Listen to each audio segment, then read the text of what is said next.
Welcome to the Wellness Esquire Podcast. I'm Ariella, and I'm so excited for you to hear this conversation with Brad Miller.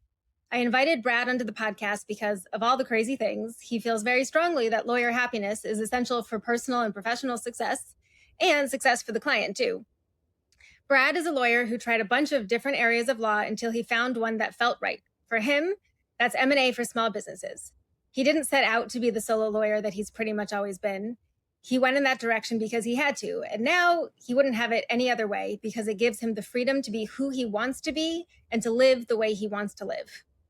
Brad and I share similar views on the billable hour, and we talk about his transition away from the traditional billable model to a value-based model that feels good and that he teaches other lawyers to develop for themselves. We also talked about making mistakes, learning from those mistakes, where confidence actually comes from, and how to achieve success. In case you've ever wondered or doubted if you could live the life you wanted while being a practicing lawyer, Brad shows that the answer is yes, you can, because the decision is yours. I know you're going to love this one. Thank you so much for listening. Yay! I'm so excited to talk to you. Oh no, can you hear me? I can. Had my sound all the way down as I said, yay, I'm so excited to talk to you. I don't know if you heard that. How are you today? Good. How are you? I'm great. I was just listening earlier today to your episode with Patrick on the Newfangled Lawyers podcast, and which I loved. And I originally connected with Patrick because I had gone, I had 2 months in a row when I did a full week each month of a true digital detox. The first time was sort of on purpose, and then discovered how desperately I needed it. And then the second time was more on purpose. And I came back from that, and I was speaking with my friend Jordana Confino. I don't know if you know her. She's one of she's a formerly practicing lawyer and is leading so much of the charge around hey guys, there's a better way to do this. And she's very focused on positive psychology. And I told her about my digital detox experience and how much I was I hate my phone. I don't want to use it. What if I didn't have a smartphone? And how would that work? And, especially as a lawyer. And she said, well, Patrick does it. You should talk to Patrick because he doesn't have a smartphone. And right. I just loved it. So that's how I know who he is. And I love all those kinds of conversations. And so that was part of my prep for you today. So I want to get into the things that I think you talk about more on LinkedIn, with lawyer happiness and why all that is important. But before we get to that, tell me, why did you go to law school in the first place? I went to law school because I wanted to be a judge. And what happened there? You're not a judge.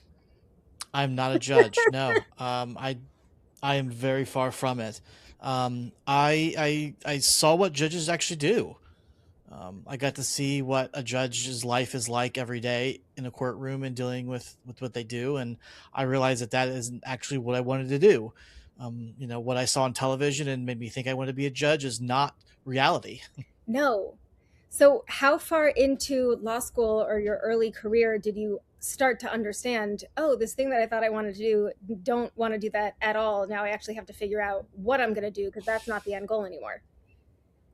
Probably a year or two into practice. Okay. Again, after I had some opportunities to actually get in court and get in front of judges and kind of get a little bit of a sense for kind of what their routine and that kind of stuff was like. And just realized, not what I saw on TV, and I don't think this is a good fit. Right. So I launched my own firm about 2 years ago after having practiced for a while. I'm always amazed by people like yourself who started practicing on their own right after out of law school for whatever reason. So tell me about that, why you started practicing, on your own, and just what was that like for you? And how did you have the courage to keep going every day? Because I'm sure you were making some mistakes. You couldn't have not. So I started practicing out of law school because I couldn't find a job and I needed money. I needed to pay for rent. I had student loans. I had bills and things like that. And so my girlfriend, at the time was my wife now, said, you need to figure something out, because, I had a couple interviews, but none of them went anywhere. And I was just sitting there, and she's like, we need to do something. So, maybe see if you can get some legal work or something on your own, and we'll go from there. So that's kind of how it all started. I kind of like to tell people I was kind of a reluctant solo. It wasn't my choice, it was choice, but it wasn't like my first choice of what I would have wanted to pick. And again, being a judge, like, you don't start as a solo, you get into a small firm or something. And so start off that way. And I made many, many, many mistakes, and I continue to make mistakes today. Like Really? I'm definitely, You're not perfect now? That's so weird. I'm not, I know, surprise, but no, it's early on, I was still kind of looking for that job. So I was like, all right, this is kind of a temporary thing. I'm a solo because I couldn't find anything, but as soon as I find something, then, we're gonna take a jump. And for a couple of years early on, maybe third or fourth year in practice, I actually partnered up with two other lawyers, who one of them was a law school classmate, and the other one was another lawyer who was about the same amount of time as we were. And we did that for 2 years, and that kind of fell apart. At one point, I was part of a virtual law firm for a couple of years, and that kind of fell apart. I've done some counsel work for a while, but it all kind of comes back to, I just enjoy the freedom, the flexibility of making my own decisions, of saying, I don't want this client, or I want this client. I want to charge them this or that. I want to run things this way or that way. I want to be able to get my daughter off the bus. Things that, if I was working in a firm, I would not have as nearly as much say over. Oh, yeah. Okay, so I want us to stick a little bit longer with this first phase of, you're fresh out of law school, you're on your own. How did you even know what you could do or what you could try to do? Or like, did you have the confidence that you felt like, I know how to do this? Because I remember myself fresh out of law school. I remember, it took me a couple of years to finally even get the courage to be vulnerable enough with other people, that in a way that led me to understand that we didn't learn anything in law school. To really feel equipped to actually practice. And Yeah. But you just started. Yeah. Well, I had two advantages. The first one was that for my third year of law school, I did the legal clinic. So I actually got a chance to represent clients. I had, got a chance to do a simple will. I had to do, some criminal defense work. So I got some of these other things already. So I'm like, all right, I've done some of these basic stuff already. Right. So that was the first one that really gave me the confidence on the practicing side that, hey, I can do this, because I've done it before. Right. The other thing that I had was that law school classmate that I ended up partnering with, he had already planned on going out on his own out of law school. So once we kind of took the bar and we were in that kind of dead zone, waiting for results and all that kind of stuff. Well, I was like, okay, I'm going to put resumes out and all that kind of stuff. He was planning on getting his firm going. So I actually went and spent time with him, and kind of, he was going through the things, and we kind of chatted a bit. And I mean, I had nothing else to do at the time, so we kind of hung out, and I learned kind of from him how he was doing things, and saw what he was doing. And then when I started practicing, I got an office right across the hall from him. And so I could see day to day what he was doing. And I figured, you know what, if he could do it, I can probably do it at least half as well. So, might as At what point did you feel like, oh, I know what I'm doing. I can do this. I've been doing it, but now I feel like, oh yeah, this is a good idea. I'll keep going. I mean, I suppose I could be the joke of, I still don't feel that way. But I don't think it was necessarily a moment. It was just more of, it just kind of happened. And next thing you know, you kind of look back and I've been doing it. At the beginning, like, how did you think about the business of law? How to set up your, just, the non-practicing part? Because that is so much of running your own firm, and it's critical. Yeah, and this is where it helped to have that classmate across the hall, because that's a lot of what we did. Is he was like, all right, I need, I got to set up, I got to get an office, I got to get utilities in my office, I need a phone, internet, what kind of software do I want to use, all this kind of stuff. And so, malpractice insurance. I went to the bank with him when he set up his bank accounts for the firm. Like, I was there and kind of we chatted and talked about all these different things. So I got to see him do it and kind of walk through it with him. So then I like, all right, well, I've seen it once. I can do it myself now. I just use the same software he uses. I use the same bank that he uses. And I just kind of did the same thing he did. It was just, it was just easy to just kind of copy, mimic what he was doing. And where did you start finding clients? So my first two clients were from law school classmates. One was a law school classmate that was getting married and had an issue with their venue for their reception, and so I helped with that. And the other was a law school classmate. His sister ended up with a traffic kind of a DUI issue, and so I helped represent her on that, and that's kind of where it started. And then you just kept going, and just kind of go from there. And what was your billing model from day one? Mm-hmm. So the first days that I started out, it was hourly, because that's what everyone did. Yeah. Right? I mean, that's what I was told to do. So again, I based it off of what the guy across the hall did, and he billed $175 an hour, I think it was. And so I'm like, all right, if he could do it $175, I can do it for $150.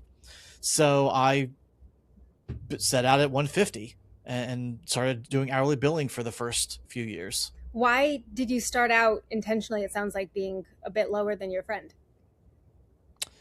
Confidence. Mm-hmm. Again, I was kind of a reluctant solo here, so it's not really what I wanted to do. Right. And so I didn't have the confidence of, what, I can do this. I can take these clients and this work. And he did, his big thing was family law. And so I'm like, well, family law is going to be a little bit higher because of just the kind of issues you have to deal with, the people and things. So in my head, I'm telling myself that, along with the confidence issue, a little bit lower makes a lot of sense. So how has your confidence and your awareness of confidence evolved over the years? So confidence comes from competence. So just getting good at things. Mm-hmm. And that comes from repetition. And so it's just been doing things. Yeah. The more you do it, the more reps you get into it, the better you get. And then you start getting confident. Like, hey, look, I did a pretty good job here. I got them the result that they wanted, or, I was successful on this. And so you just kind of see that, and that's just evidence. Like, hey, I can do it. I got this, and that just builds and builds. Especially in the early days when you would have been making probably even more mistakes than you do now, whether it's with the client work itself or just with the business model and figuring everything out. How did that impact your confidence? And then what was your kind of internal process for going, all right, well, not going to do it that way again, but I got to do stuff tomorrow, so got to get up, here we go. Just having to do it. It's just knowing that I needed to pay the bills. Yeah. And so I didn't really have much of a choice. Again, I could sit and wait and hope that the phone would ring by somebody saying, hey, we want to offer you a job. But like, I that's not paying, rent. That's not taking care of student loans. So I just kind of had to do it and push through it. At what point were you like, oh, this solo thing actually works well for me, and now I'm going to stop waiting for someone to call, because this is actually what I want to do and the way I want to do it? Well, so the ironic thing is that after I started, so I just had those kind of first kind of clients or whatever, but I was like, all right, I'm going to get an office. So I got an office across the hall from that classmate. And so then I had to go get furniture, right? Because it's just an empty space. So I need to get a desk. I need to get all the stuff. And I had to put it together, because I'm not going to, I can't afford to buy a big piece of furniture. So I have something I have to put together. So before that happened, I was sitting on a card table, a card table and chairs, sitting in this empty office, basically, with my laptop, sitting there, trying to make things work. And so I had my office furniture ordered. I had the phones, lines, and stuff like that, everything else like set up. And then I actually got a phone call from somebody I had interviewed with, asking me if I was still interested in the job. And at that point, I'd already made the leap. I'd already kind of got all stuff set up. And I'm like, unfortunately, you're too late. Like, if you talked to me 3 or 4 days ago, it'd be different. But I just bought furniture and I'm putting it together. So yeah, I'm sitting here on my floor right now, putting my desk together. So I can't help at this point. So, I mean, that kind of got it started. But I think, honestly, it wasn't until 6, 7 years in, maybe even longer than that, that I finally was like, all right, I'm going to stop looking for, or kind of have in the back of my head that this is just a temporary gig, and just start saying that, you know what, this is what it is.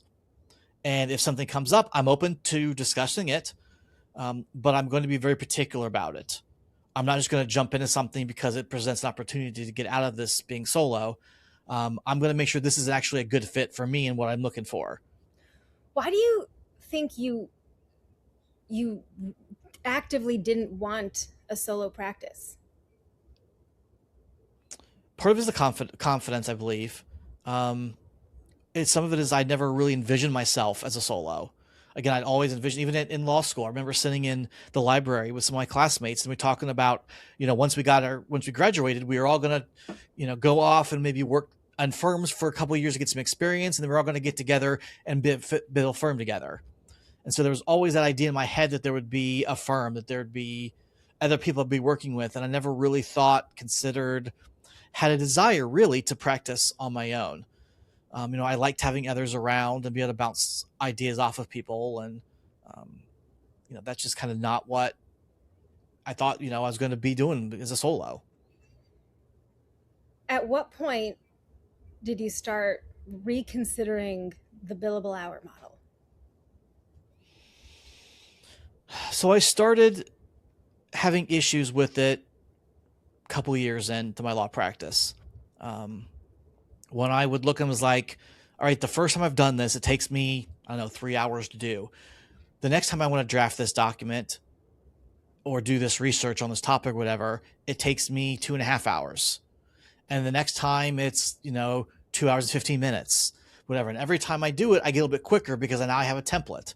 Now I have the research done. I just have to, review it and update, make sure that it's still good law and all that. And I was like, this doesn't make sense. Why am I getting paid less when I'm actually doing things quicker? And I'm actually doing things better, and I'm getting paid less. The first time I didn't know what I was doing. It's probably an awful document that I drafted. It might have barely accomplished what I needed to. The next time, a little better. I learned something, made a couple tweaks to it. Every time I got to this same thing, I would tweak it. I'd make it better. I'd use my experience. Things that happened, mistakes that I made that I realized afterwards, I could make those changes. And so every iteration got better and better and better. But yet, because I was doing it faster, I was charging the client less. I was getting paid less, and how is that fair to the client, the first client who's paying all this money for an inferior product versus the latest one, which I'm going to do a lot quicker for a better product. They're getting all the benefit and they're paying less. Why? That didn't make sense to me. And so that was kind of where it started. I'm like, this just doesn't make sense logically to me. Why am I doing this? And that's kind of where it began. Did you at that point start exploring other models? What was your process for just going from, well, this is the only way, what else would we do, to, okay, now I'm kind of frustrated, to the model that you have now, which maybe it was so yeah, go ahead. It was when I started doing a little bit more criminal defense. So I started my practice doing whatever walked in the door and had a paycheck, had a check in hand and to pay me, I take the work. But as I started shedding off different practice areas and things, I kind of ended up doing criminal defense work, some juvenile appointed kind of work with that in civil litigation. And for the criminal defense work, a lot of that work is already done flat fee. So I knew that was a lot of the attorneys were charging a flat fee for this. I'm going to represent you in traffic court. You have a ticket you want to help get rid of. I'll charge you, $500, let's say, to help you with this. And so, and that made a lot of sense to me. I'm charging you up front, or I'm telling you at least up front what it is going to be. And then I get paid, it's going to be, it made a lot more sense than trying to do it by the hourly rate for that kind of stuff. And then I just realized, hey, this is a better way to do it.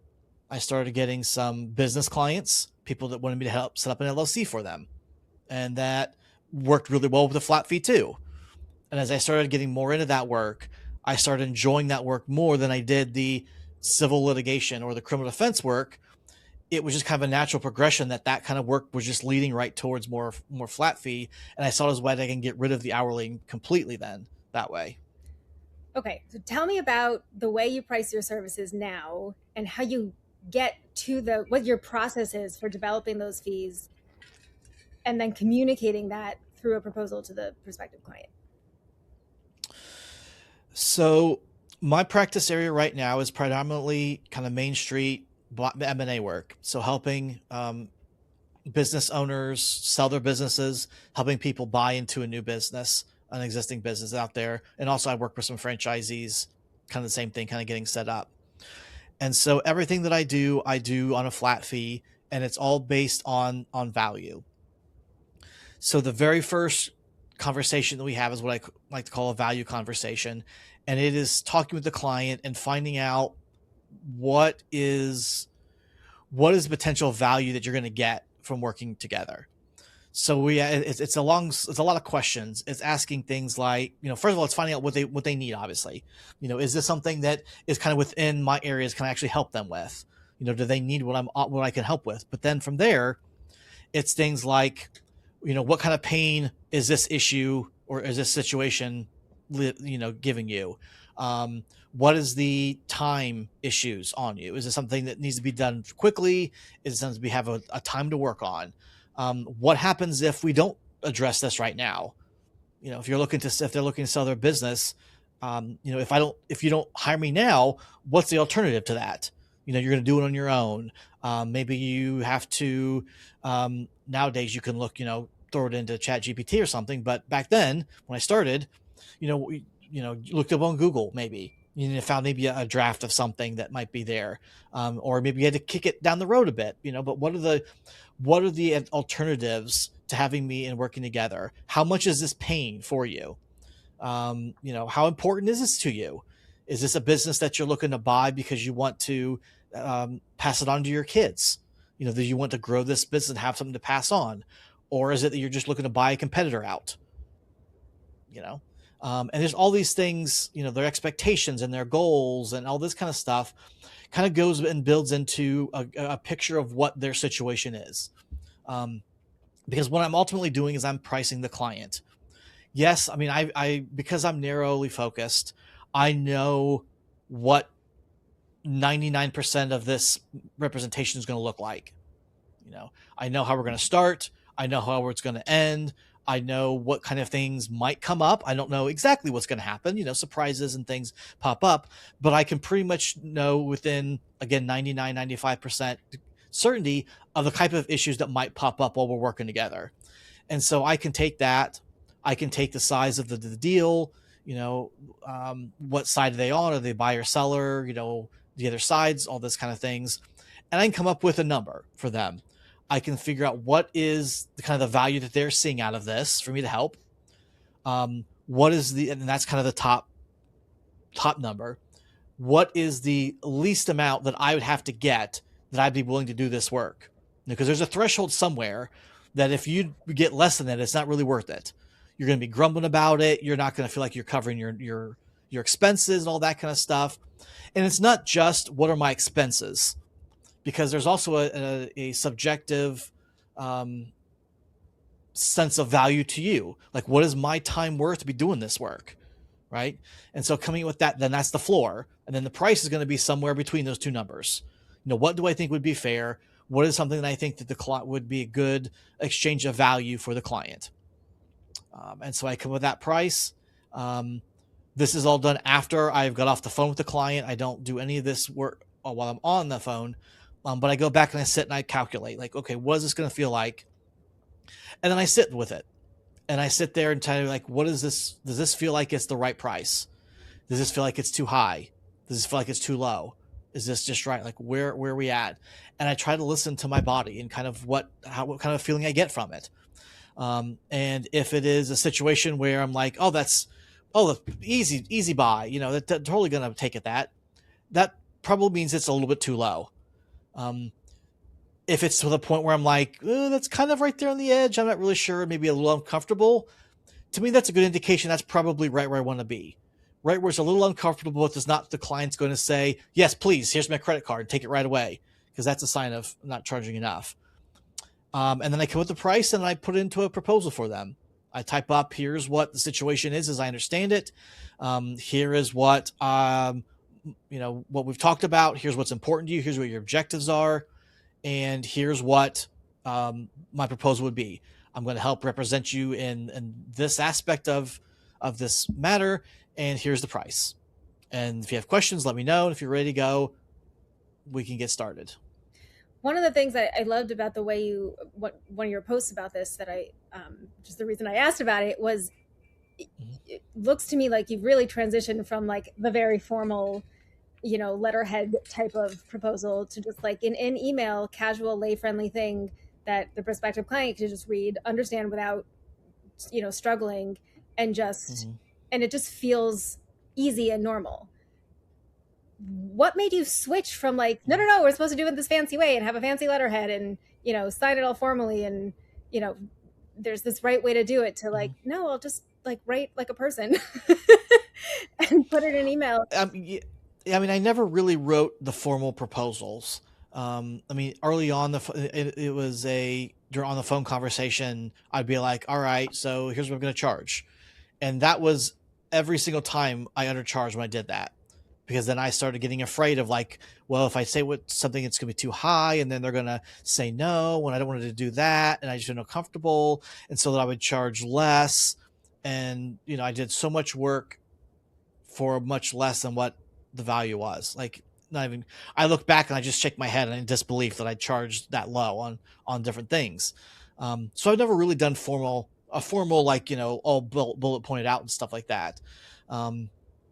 But when I started to put it in, when I said, I'm going to take this offline, I'm not going to talk while I'm on the phone, I'm not going to give them a price then, this is something I'm going to send them later, after I've had time to sit with that. It started off even really, really informal, basically like, hey, here's the price, let me know.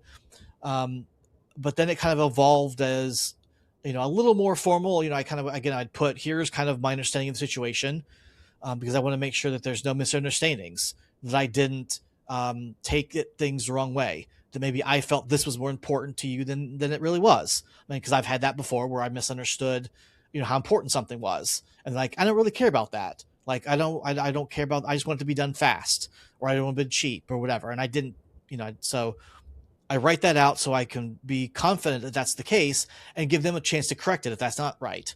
If it's like, oh no, that's not it at all, that's an opportunity. So it's been an evolution. It's definitely not been a flick of a switch, but it's just kind of as I do it, just like, getting more comfortable practicing in general. The more I do it, the more things I can add, I can tweak and make things better, based on the things I'm learning as I'm going. Will you allow a client to negotiate your price? No. No. And did you ever? Yes. Especially when I would be on the phone with the client and I'd say, here's what it is. And then they'd be like, oh, well, how about we do this? And I had quite a few clients that their culture was to negotiate and haggle. Like that's just their culture. Like, like you're at the market or something, you're haggling over a loaf of bread or something. Like that was just the way they were. And because I was on the phone with them, they would engage in that. And then I would get sucked into it and I would start, again, charging too little. They'd say this and like, well, maybe how about a little bit more, and no. Nowadays though, the price is what it is. And if they want something less, if that's more than they're willing to spend, then we look and see how can we change the scope of what we're going to do. I love that. What helps you assess if a client is the right fit for you? The conversation. It's first of all, do they follow the instructions as far as setting up a time to meet, to talk, to provide, basic information for me? I asked them, hey, I'm going to send you a link to fill out this form so I can get some contact information. I get your name, I get their side, things like that. Do they do that? or not? Are they responsive, or do they ghost me for a time and then come back all of a sudden and like, oh yeah, sorry about that. It's been 3 weeks. Let's it's just kind of how comfortable is the conversation with them. Are we able to have a conversation like this, or does it feel very like I'm on a formal presentation, or that I'm being interviewed? Like if it's the point where I'm like, I feel like I should be here with an interview, like a suit and tie on, it might not be the best fit. Like I may not be the best lawyer for them because I do not work highly formal, like if they're going to a bigger law firm. I'm a lot more casual with things. And if that's not what they're looking for, or that they're doesn't work with them, then, there are other firms out there that they are probably going to be better suited at than me. Were you always comfortable with that mentality of not every client is going to be the right? No. Okay. How did you? No. Yeah, no, it is start. Yeah, I think you have to grow into it. Right, especially early on. Like I said, I basically took anybody that had an active credit card or was willing to write a check. I kind of took just because I needed the money, and I was always afraid of I'm not going to have enough. I don't know where the next client's going to come from. So if I don't take this one, there may not be one tomorrow. And if I don't take this one, I don't have any money I can put towards paying my rent or paying for my my groceries or whatever. And so it was just a confidence. It was a mentality that I had to take everything and I had to kind of hoard it, because whatever I didn't get, somebody else was going to get, and I wouldn't have. It was lack. Has your own sense of self-worth and the value you offer been like, what's that role been in, going from I'll just take anyone who will pay me to no, that's my number. Mm-hmm. That's just they go in hand in hand. As you get more confident, as you do it more, you start to feel like, hey, you know what? I have value. I've done this now how many times? I've seen a lot of different things, I've looked through different contracts and dealt with the situations before. And you just start to feel more comfortable in your skin. Like, hey, I can do this for you. I can charge more because I bring more to the table than what I did when I started out. Tell me about happiness and why lawyer happiness is important. And hydrating. And staying hydrated, that's correct. Lawyer happiness is important because it's a problem in the legal profession. There are too many lawyers that are unhappy. They're unfulfilled. They are facing depression, substance abuse problems, because they are in a situation where they don't enjoy what they're doing. They feel that they're stuck. And when you are not happy, when you're stuck, when you're depressed, when you're all these things, you're not going to be putting your best work forward. And so not only does that obviously hurt the lawyers themselves and their lives and their happiness and all, it hurts the people around them, their families, their staff, but it hurts the clients, because they're not doing their best work. If you're tired and you're not feeling well, or you're coming in because you're hungover because you drank away your issues the night before, you're not going to be able to do your best work for your clients. And so you're doing a disservice to them. They're not getting what they deserve for the money they're paying you. And so it's important that, happy lawyers leads to happy clients. But we have to first focus on those happy lawyers and what we can do to make them have a better life, a better practice, because the law, as it is right now, the legal profession is not friendly to the individual lawyers. How do you think about helping? You do help lawyers become happier and build more fulfilling, healthier practices. How do you do that? Where do you start? That's a very good question. It's through through putting things out LinkedIn, letting people putting these ideas out there that there are other ways to do things. That if you're happy or you're unhappy in your practice, that is not just the way it is. If you're working long hours, if you find that your weekends are filled with client work and you're never spending time with your family, that is not just the way that it is to be a lawyer. Like, there are other ways you can do things. And then just by being an example, by saying, hey, look, I am not doing it that way. I'm not working long hours. I don't work late at night or on weekends. I get my daughter on and off the bus every day. Like, there are other ways you can do it, and you can be happy and you can be successful, and you can still be a lawyer and a successful lawyer that's helping you and serving your clients. What are some of the boundaries that you set in your own life so that you can be a happy lawyer that serves your clients well? Mm-hmm. So my phone turns off every day at 5 o'clock. There are very, very few things that would be considered really an emergency, especially in my practice, but really in many practice areas as well. There's very few things that are real true emergencies. Your client may feel that it is at the time, but they're not actual real emergencies. I like to say that if it's an emergency, the first call should be 911, not me. Right? There are some some practice areas where there's an exception. So if the police are knocking at your door and you're like, I don't know what to do. Okay. That's one thing.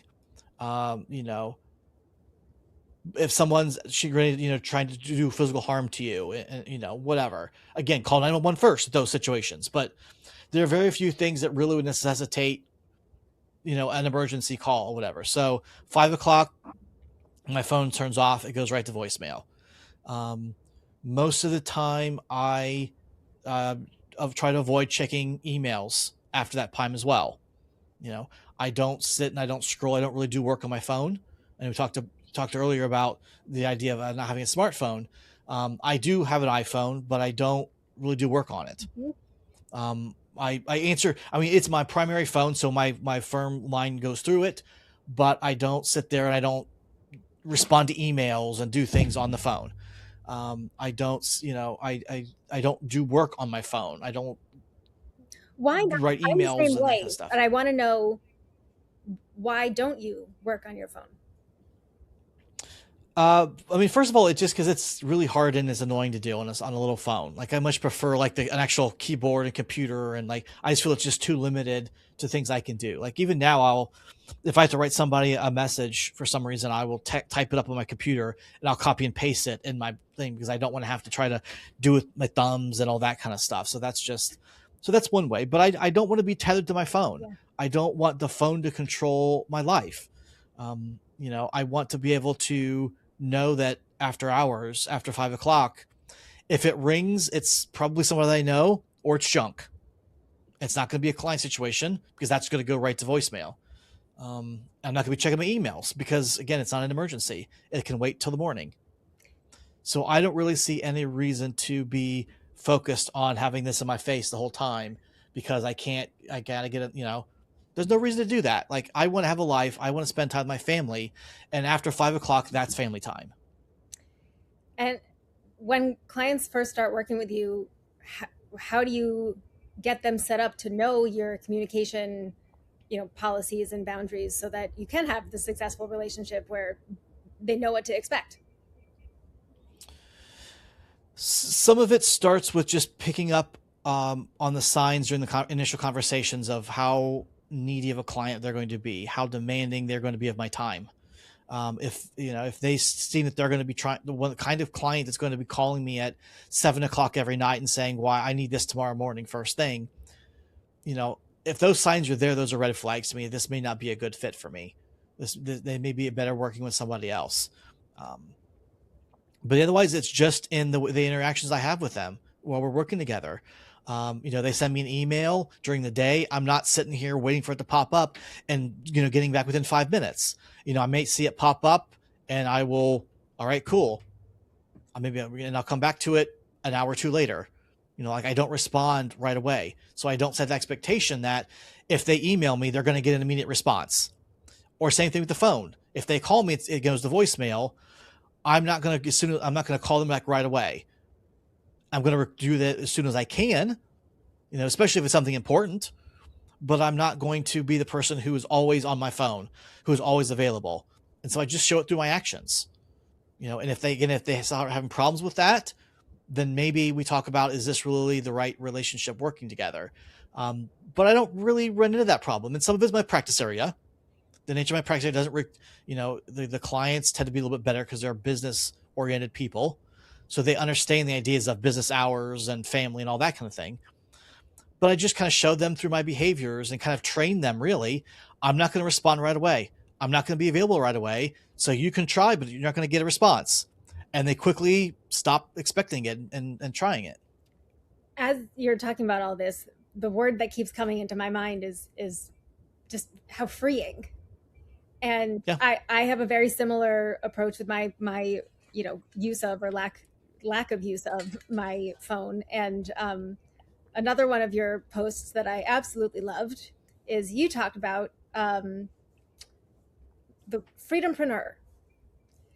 Mm-hmm. Tell me about that. What is a freedompreneur and how does one become one? Mm-hmm.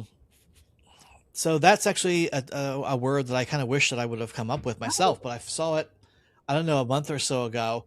Somebody used that term and I'm like, ooh, I really like that idea. So it's the idea that rather than so it's the entrepreneurial mindset, kind of working for yourself and whatever, but it's not that we're doing it because we want to build this big business and we want to this big practice and grow it and make all this tons of money. Like there's only so much money that you really need to be able to do the things that you want to do. The idea though is what you're doing is you're trying to create a life that gives you freedom, that allows you to spend your time in whatever way that is most important to you. If that is with your family, if that is traveling, I know you do quite a bit of traveling. Mm-hmm. Whatever it is that's important to you, realize that is really what I'm trying to build this business, this law practice for. It's so that I can say, I'm going to stop work at 5 o'clock every day, or I'm going to take a 2-week vacation and no one can get a hold of me. So it's building your business to allow you to do that. And for some people that may be being strictly solo. Some people may require some help. So you need to build up a business big enough so that you can hire maybe an assistant or an associate or something like that. But it is not just kind of building to build, growing to grow, which I feel like a lot of people are. They just say, "Oh, I got to grow. I got to make my practice bigger and get all these things," and they don't really know why they're doing that. Mm-hmm. Just because that's what they think that they're supposed to do, or people say, "Hey, you got to grow." We celebrate the grow. Why? What is it that you really want out of life? How about you focus on that and not worrying about the rest of it? Don't focus on the money, focus on the other stuff. And then, the money that you do goes towards that, because at some point I said, there's a limit on what you need, what's going to make you happy. We mentioned before, I had been listening to your episode on Patrick's The Newfangled Lawyer podcast. And another thing I loved that you talked about is how much your identity is not wrapped up in you being a lawyer. Mm-hmm. What's been your evolution around that? How, did you used to really identify strongly as I am a lawyer, mm-hmm. and now you're kind of like, I practice law, but I am just me. Mm-hmm. I'm me. I got kids. I got a family. And so when I was part of sort of facilitating that freedompreneur lifestyle. Mm-hmm. So when I was in law school, I felt that because I was a law student, that made me special. So I was going to be a lawyer, and the lawyer was a noble kind of profession, and that kind of made me better than some other people. That was kind of my mindset back in law school. And so the whole time I felt kind of like I was a certain kind of thing, and it carried over to when I started practicing. Now I will say that not being able to get a job and having to go out on my own was a little bit humbling. And so kind of, knocked me back a little bit on that off my pedestal. But, going into court and wearing a suit and tie and getting to go through security quicker and all those other kind of stuff that, kind of a privilege as a lawyer kind of puts you as like, hey, I'm somebody special. I'm a big deal here. And as I practiced, as I started to get away from doing litigation, I didn't do court stuff anymore. I met clients, a lot of times I started meeting clients at restaurants, coffee shops, as opposed to having an office where I had people. I kind of realized and kind of that these people were no different than I am. that I just had a specific knowledge in an area that they didn't, but they had specific knowledge in areas that I didn't. If they were trying to start a technology business, I didn't know anything about the technology. They were experts in that. They had their own expertise and knowledge in things. And so, working with these individuals, getting to know them better, I think really helped kind of take away that I'm on a special person. I'm better, or whatever kind of a mentality that I kind of had. The more that I started working from home, I want to say it's about 2012, and no longer had an office. And I think that is really when it kind of really started, because I didn't have other people I was seeing on a day-to-day basis. I didn't have other lawyers I was dealing with. Most of my practice was transitioning to working with businesses. So there was no court. There was no, none of that kind of fancy lawyer stuff that you think of. I spent most of my time at home, with the animals, by myself, in an empty house, basically. So it's very easy to kind of see myself as something else and not really think myself as a lawyer, because I'm in a desk and I'm wearing a t-shirt and I'm wearing shorts. It's a Tuesday afternoon, I'm sitting here and I can go for a hike if I want, or for a walk or whatever. And it just kind of developed over time that started becoming less and less of who I saw myself as, because of my environment and kind of how I practiced. It wasn't a typical law practice, a law firm that everyone kind of associates with the practice. And then other parts of my life started to become more important. Obviously becoming a husband started becoming more important to me. When I had my daughter was born, becoming a dad for her started becoming more important. And just realizing, taking a step back and thinking what is actually important to my life, and it is this thing and this thing and this thing. And that's what I want to be kind of focusing myself on. And then none of this stuff is ever a light switch moment where, like, one moment I feel one way and the next it's another. It's just kind of an evolution. You start at this point, and then, somewhere on the line, it's kind of like going from hot to cold. At some point, where is the water hot? Where is it cold? If you gradually change it, it's kind of the same thing. Eventually I'm like, well, I guess looking back at it, don't really see myself as much of a lawyer now. Where I did back then. Just kind of happens sometime. Yeah, I have found it very freeing, I think, in a similar way, to go from finding it to be really important to have an identity as a lawyer to just practicing law as one of the things that I do. And the more it's just one of the things that I do, I find the more confident I am around it, the better I am, and the more expansive my whole life becomes, because I also feel like, oh, I'm actually like so many things. And now I can tie all the pieces together, and I have found that the more I free myself to do other things, I'm able to then bring that into my law practice, which is then just an enhancer. Yeah, completely. What are some of the things that you do on a daily basis to take care of yourself? Because, you can know that taking care of yourself and prioritizing your family is important. That doesn't mean you just do it naturally. And when you are running your own business, there's a lot to do, and it all falls on you. So you got to take some very intentional steps to actually make sure that you are taking care of yourself. So I am very, like you said, the key is being intentional, and I'm becoming more and more intentional about it goes kind of. So I'll back up a little bit. So I think it stems from, again, reevaluating my values. When I really took the time to sit down, and this happened right around the pandemic time, actually 2020, I think, when I really sat down and listed what are really my values, what are the things that are actually really important to me in my life. And I sat down and I went through an exercise to kind of come up with what my top, handful of values are. And I looked at the list, and the very first thing on the top of my list is my own personal spiritual growth, followed by my family and serving others. Those are kind of my top three things. And I kind of sat back and realized that, hey, my growth, they're really important to me. This is something that I really want to spend time on. But if I just let things kind of go as they do, I know my law practice is going to take over, because that's what had happened for the first however many years of my practice. Is it all kind of went organically. It all kind of was responsive or reactive to things. And it's very easy for it to take over everything else if you let it. And that's, I know, problem a lot of lawyers end up having is, before you know it, you don't have any other time to do things because you get so busy with your practice. And the more time you have available, the practice kind of fills that space up.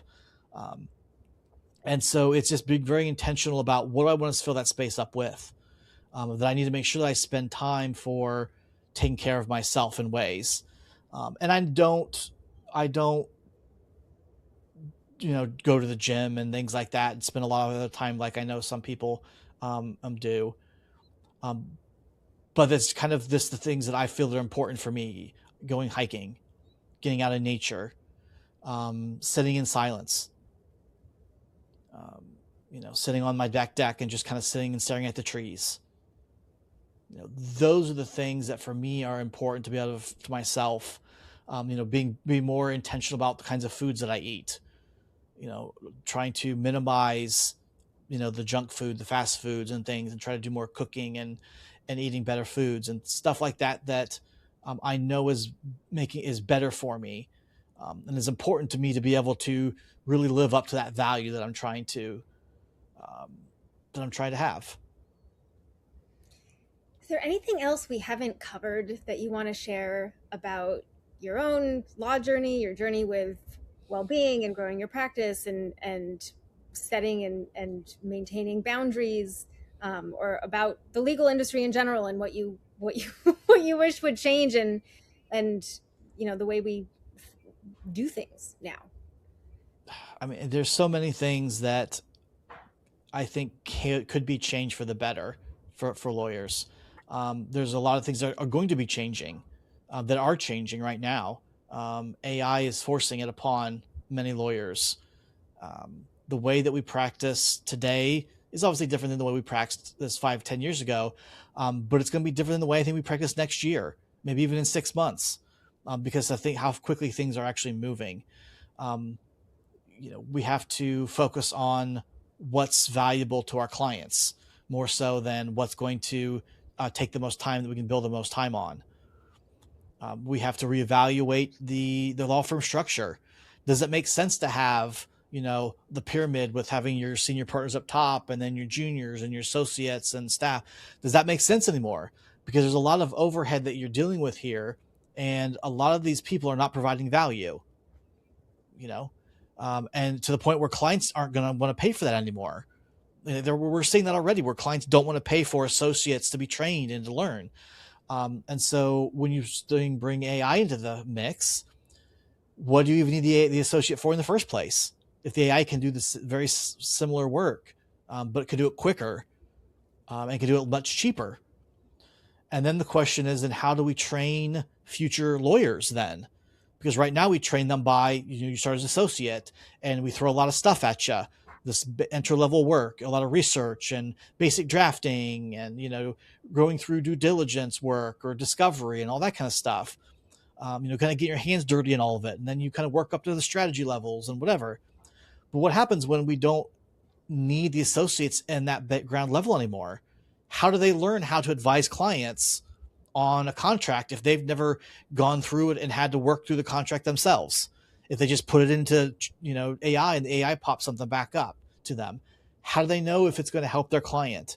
And how are they going to explain it to their client what it's going to do for them and how it actually does what they are asking it to do? So there's just a lot of things right now that's going to happen, along with just the idea that lawyers need to start looking out for themselves better. That the way things were, the way, the law firm, kind of the end all be all as is kind of treated, it is not the case anymore. You can do things completely different if you want. You can work as a solo by yourself. You can travel. You can work remotely. You can have yourself and, virtual assistants around the different places around the world, or you and a bunch of AIs can have a law firm all by yourselves. Like, you could do it however you want, focusing on whatever is important to you. You don't have to do it the way that, it's always been done or everyone else is doing it. You can actually do it the way that makes sense and is best for you. And that is what I think the most important message is, probably for lawyers to take from this, is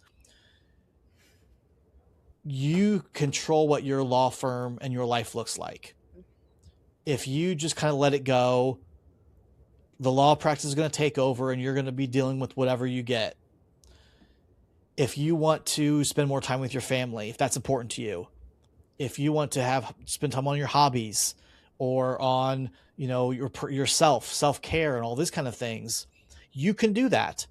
You just need to take the time to make the choices that allow that. Put the boundaries in place, protect those things that are important, and create the law practice that gives you all those things that you're looking for. It's possible. There's technology. There's other tools out there that you can use to make that happen now. You just have to believe that it's possible. That's good. Thank you so much. Thank you for this conversation and for the way you're showing up in the world and in our industry, demonstrating that it is possible. And here's just one of the many, many ways. Yep. All right. Amazing. Thanks for listening. I hope you got a ton of value from this conversation and that you will check out the links in the description to learn more about the guest and the Wellness Esquire. And I hope you take even just 1 minute to do something for yourself today. Maybe right now, drink more water, say no, call a friend, do something that makes you happy, have a 30-second dance party, find something to make you laugh. Also, be sure to subscribe and send the podcast to a colleague. And if we're not yet connected on LinkedIn, please fix that. I'd love to know you. See you next time.